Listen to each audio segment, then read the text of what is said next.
Welcome back to Sexuality Sunday. I want to talk about ascension and sexuality. We are born to be sacred, and as a spiritualist, talking about sexuality certainly can trigger a lot of people's emotions because there is such a disconnect going on right now between sexuality and spirituality, and we need to bridge that gap. We're born to be sacred, we're born to have sacred relationships, and we're in a dysfunctional mess right now that we need to heal, up level, and evolve so that we can ascend the planet and we can move into new paradigms with relationships, with love, and with each other. Let's talk about the keys to ascending sexuality then. What do we need to do here to get through all of these dysfunctional systems with sexuality? We are born into different bodies. Some people are homosexual, heterosexual, transgender. All of these different roles play a key in everyone's development. So you have a spirit and you get dropped into a physical body, and you are here to decide whether or not you will go through with egoic divisions and judgments. So it's important to have a place where this main consciousness is saying male-female relationships are what's normal and everything else is bad and corrupt and evil. Homosexuality is terrible because it creates all these little games between all these different ego-based decisions.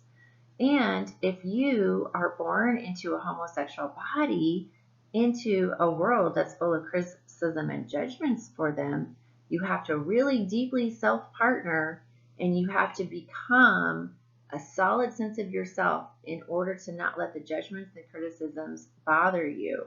I have a whole video about understanding the differences between genders and breaking through this gender confusion that I will link below if you'd like to know more or a deeper look about why we have different genders on Earth. Right now, in order to break through and ascend through sexuality, we need to become unconditional love, compassion, and forgiveness, non-judgment for all sexualities. And if you are judging people that criticize different sexualities, you still need to move into that space of unconditional love and non-judgment, because everyone is attracting back to them exactly what they need, exactly what, if you have someone criticize you about something and you emotionally react to it, then that's where you criticize yourself about it, or you have an imbalance that you need to address. All kinds of things happen as we are messengers of each other. Now, we have this idea with our sexuality that we have this one perfect partner that we want to co-create with. This is so important to feel this way so that we will come into these soulmate relationships where we can reflect what we need to know. So if you have traumas, projections, imbalances, false belief systems, or you have not deeply self-partnered, then the soulmate you attract will mirror that. So in order to get to sacred relationships, you've got to heal all these parts of yourself. So that means if you project, so that means you do something but you cannot see, accept, or acknowledge it, then you will attract someone that does those same things, but you can't see, accept, or acknowledge them, so you get emotionally triggered. And it's easier to see this in other people, but a lot of times all Earth is a projection of these different elements. So start watching what other people get emotionally worked up about in other people, and then see if it's something they actually do. And then you can start looking at yourself, because we all work the same way. It's just a little bit harder to see our own projections.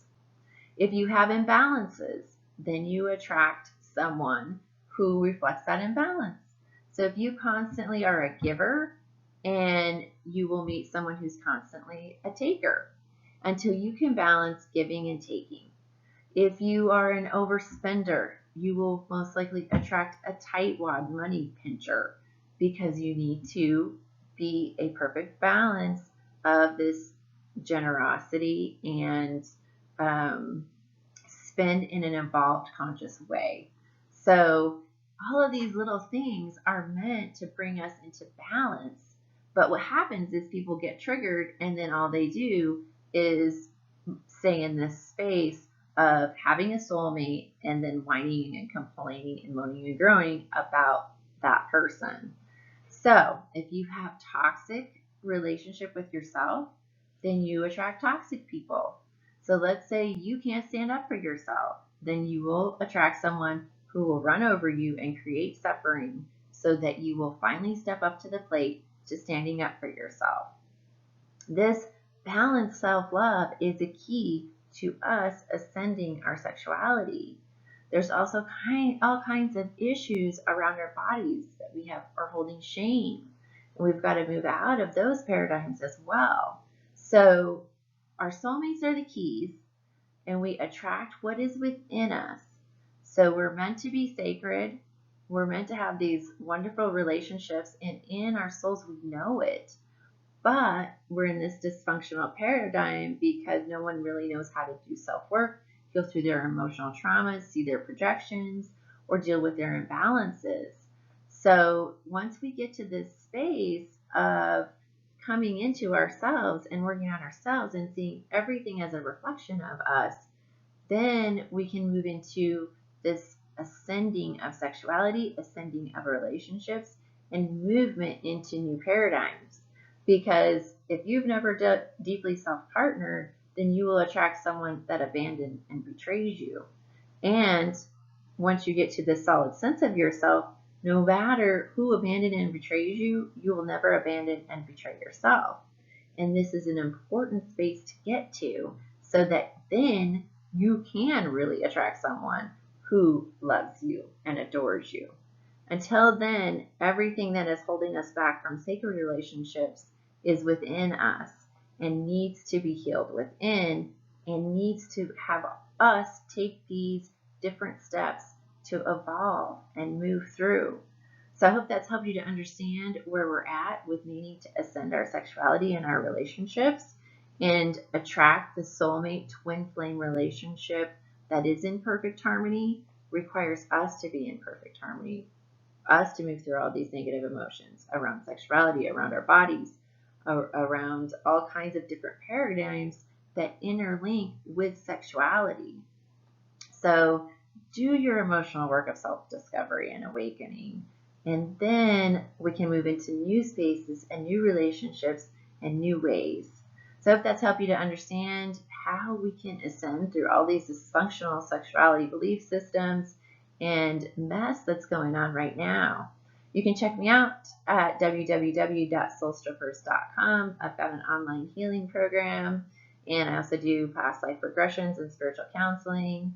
So if that's something you're interested in, shoot me an email and we can schedule a time and place to do healing work. A lot of stuff's going on through Zoom right now with the coronavirus lockdown, and post here every Sunday. So like and subscribe if you're interested in healing your own sexuality and understanding what we're all doing together with each other. Have a great Sunday.